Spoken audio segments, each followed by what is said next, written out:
नमस्कार बच्चों, हिंदी की कक्षा में आप सभी का स्वागत है। तो बच्चों, हम कर रहे थे सियाराम शरण गुप्त द्वारा लिखी गई एक कविता जिसका शीर्षक है एक फूल की चाह।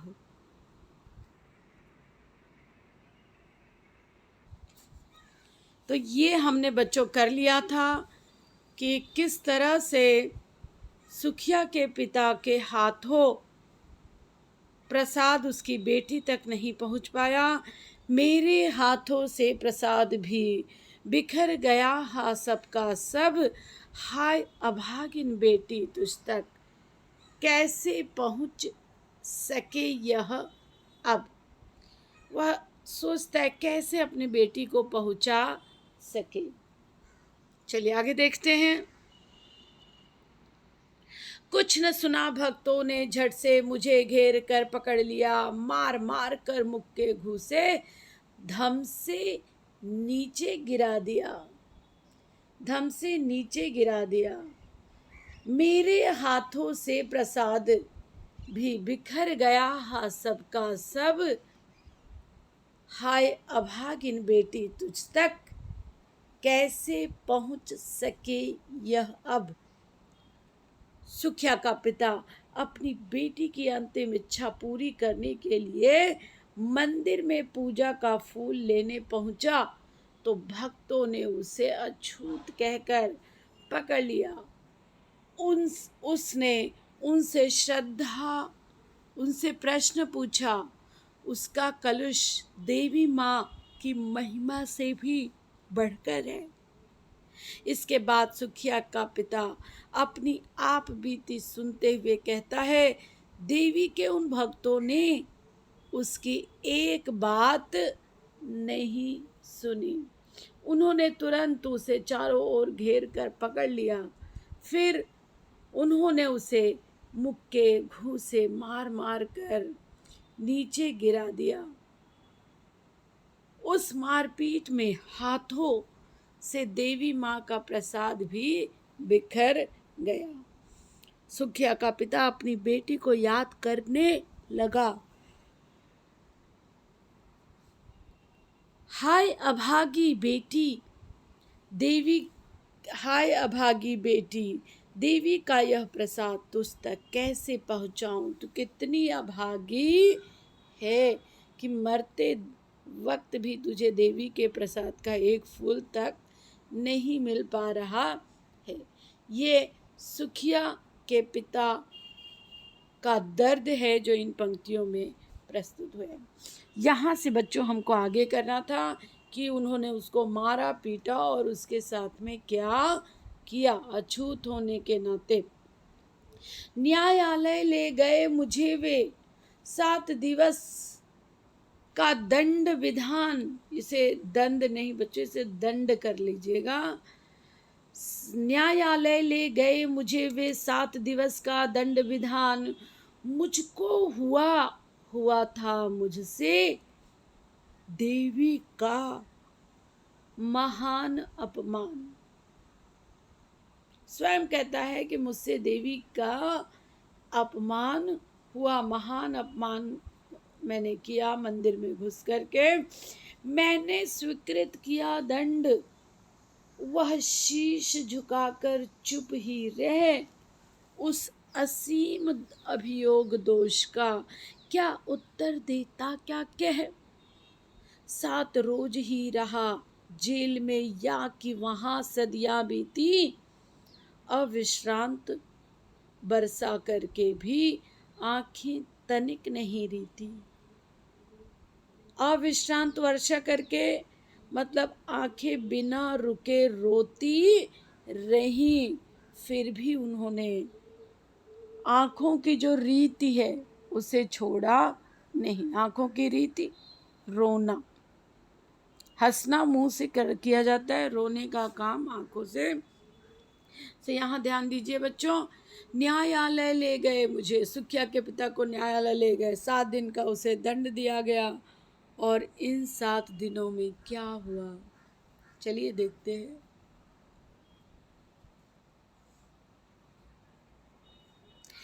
ये फिर से वही पंक्तियां बच्चों। 7 रोज ही रहा जेल में, या कि वहां सदियां बीती। और सुखिया का पिता यह समझ नहीं पाता, मैं वहां सिर्फ 7 दिन रहा या 7 सदियां, यानी 70 साल बीत गए मुझे वहां पर, मुझे इसका भान, इसका ज्ञान नहीं हो पाया। और लगातार रो कर के भी अविश्रांत अविराम आंखें रोती रहीं, और फिर भी उन्होंने रोना बंद नहीं किया। आंखें तनिक नहीं रीती, आंखों ने अपनी रीति का त्याग नहीं किया। दंड भोग कर जब मैं छूटा, पैर न उठते थे घर को, पीछे ठेल रहा था कोई, भय जर्जर तन पंजर को। सुखिया का पिता कहता है कि जब वह दंड भोग करके निकला, जेल से छूटा, तब आगे जाने के लिए उसके पैर नहीं उठते थे। घर जाने के लिए उसके पैर नहीं उठ रहे थे। पीछे ठेल रहा था कोई, पीछे की ओर कुछ डर जो था वो ढकेल रहा था। भय जर्जर तनु पंजर को, भय से जर्जर, भय से डरे हुए तन कि हड्डियों के ढांचे को, पंजर हड्डियों के ढांचे को कोई पीछे की ओर ढकेल रहा था। घर पहुंचकर देखिए क्या हुआ। क्या सुखिया आई पहले की तरह? पहले की सी लेने मुझको नहीं, दौड़ कर आई वह, उलझी हुई खेल में ही, हाँ अब की दीन दिखाई वह। पहले जैसे बाबा आते थे, बाबा आए कहकर सुखिया जो है दौड़ते हुए बाबा को गले लगा लेती थी। अब पहले की सी लेने मुझको नहीं, दौड़ कर आई वह, उलझी, क्या खेल में उलझी हुई है? नहीं, वह खेलते हुए भी अब की बार दिखलाई नहीं दी। फिर क्या हुआ सुखिया को? चलिए देखते हैं। इसका पूरा व्याख्या दिया गया है कि 7 दिन तक उसके पिता जेल में रहे। उन्होंने सिर झुकाकर अपना दंड स्वीकार किया, जो कुछ आरोप लगाया था उसे उन्होंने माना। उसके आगे की पंक्तियों का भावार्थ है, जब सुखिया का पिता 7वें दिन के कारावास का दंड भोग कर वहां से छूटा, तो अपने घर की ओर चलना था, पर उसके पैर नहीं उठते थे। कोई अज्ञात शक्ति, भय उसके कमजोर शरीर को पीछे की ओर ढकेल रही थी। जान पड़ता था जब वह किसी प्रकार अपने घर पहुंचा, तो उसकी बेटी सुखिया पहले की तरह उसको लेने भी नहीं आई। पहले वह दौड़कर घर के बाहर उसे लेने आती थी। सोचा शायद खेल में उलझी होगी, लेकिन वह खेलते हुए भी दिखाई नहीं दी। उसे देखने मरघट जहाँ जलाया जाता है, उसे देखने मरघट को ही गया दौड़ता हुआ वहाँ। मेरे परिचित बंधु प्रथम ही फूंक चुके थे उसे जहाँ।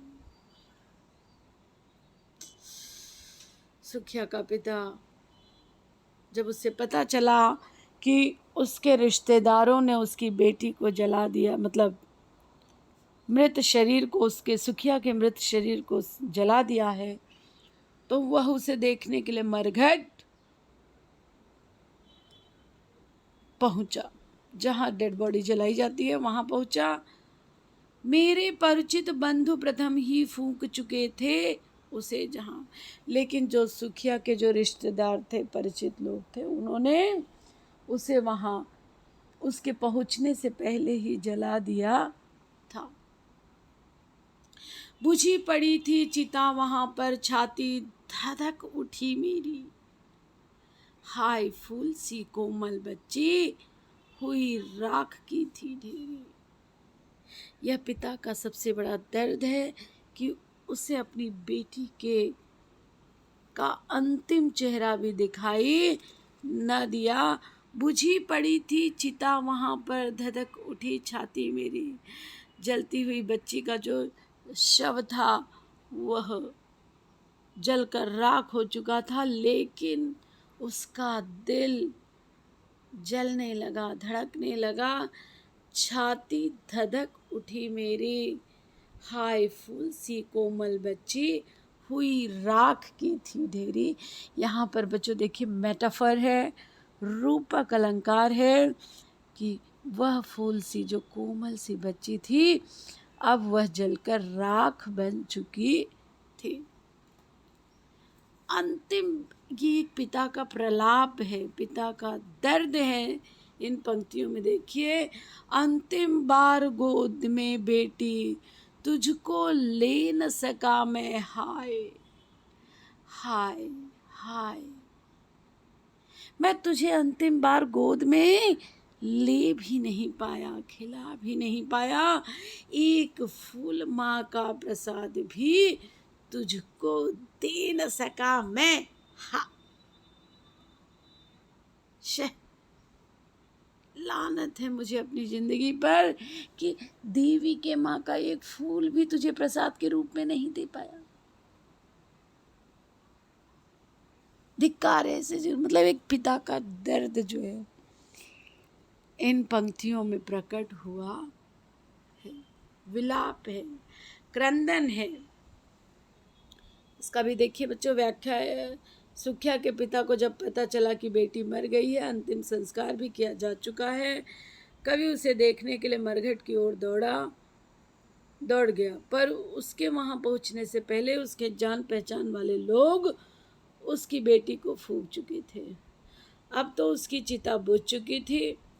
वह अपनी फूल सी कोमल बच्ची की यह दशा देखकर अत्यंत दुखी हुआ। उसकी छाती में भी एक चिता धधकने लगी।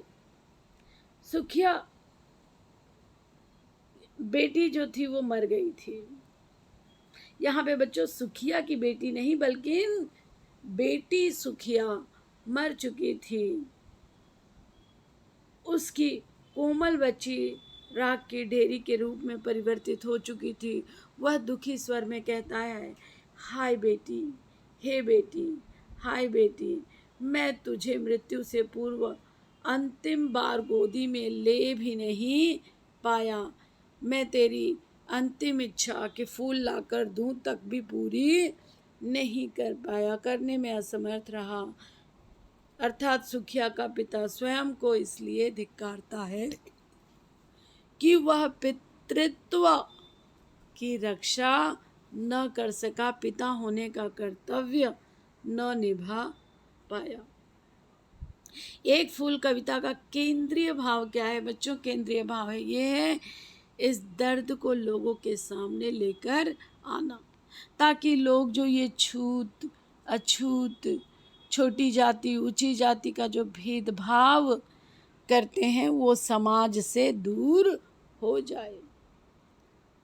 तो यहाँ देखिए, एक फूल की चाह कविता में सियाराम शरण गुप्त द्वारा रचित तत्कालीन समाज में छुआछूत की भावना को बड़े ही मार्मिक ढंग से दर्शाती है। कविता में कवि ने समाज में व्याप्त छुआछूत की पीड़ा को एक कथा के माध्यम से समझाया है। पूरे गांव में महामारी फैली हुई थी। सुखिया को घर से बाहर जाने से खेलने से रोकता है, लेकिन एक दिन वह बीमार पड़ जाती है। बीमार पड़ने पर देवी के प्रसाद का एक फूल मांगती है, लेकिन छुआछूत परंपरा का पालन होने की वजह से, भेदभाव करने की वजह से लोगों ने उसे मंदिर में प्रवेश नहीं करने दिया। मंदिर में प्रवेश करते जब वह पकड़ा गया तो उसे जेल हुई, सजा हुई और वह अपनी बेटी को खो चुका था। उसकी अंतिम इच्छा भी पूरी न कर पाया। समाज में फैली हुई इन छुआछूत जैसी बुराइयों को नष्ट करने की प्रेरणा ये कविता हमें देती है। धन्यवाद बच्चों, आपका दिन मंगलमय हो। यहाँ पर बच्चों हमारी जो ये कविता है ये समाप्त होती है, और चलिए हम अब इसके प्रश्न उत्तर करेंगे अपनी अगली कक्षा में। अगली कक्षा में बच्चों आप अपनी नोटबुक टेक्स्ट बुक लेकर के तैयार रखिएगा। धन्यवाद, आपका दिन मंगलमय हो।